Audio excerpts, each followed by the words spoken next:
So this is a template from the last video I showed you guys, and on how to download templates from Google and print them out. So if you haven't watched that video, you should go down to the description below. I'll drop the link to the first video, the first part of this tutorial, so you can watch it, then you can come back to watch this. Now you have to trim these and make sure you have a neat trim. So don't forget, you can use this on your cake, okay? Not just your fondant, you can use this on your cake. Let's say you want to make a paint palette 3D cake, you can use that as well. Don't forget to trim out the hole in the paint palette, because you're going to cut out the fondant on that part as well, so you can have somewhere to place your paintbrush.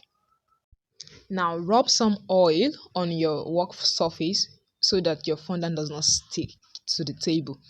So now you have to, let me remind you that you have to have a very nice fondant recipe, okay? So I wanted this recipe to be more firmer and more harder than the recipe I use, so I made few changes to it.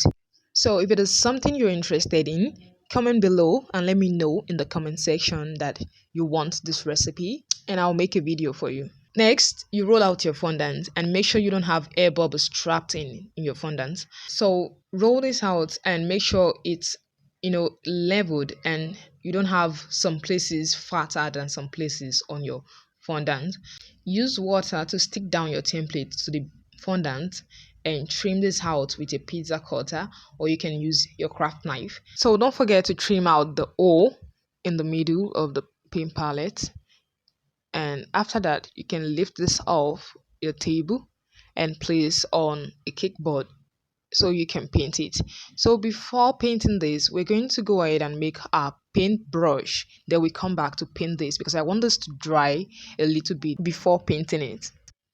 I'm going to need some blue fondant, and make sure I have less creases on the body of the fondant, so we don't have lines on our paintbrush handle.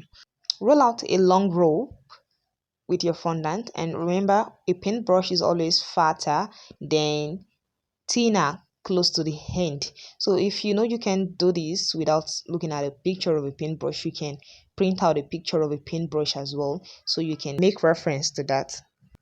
Now smoothen that out with your palm to erase bulges from the body and make them rhyme.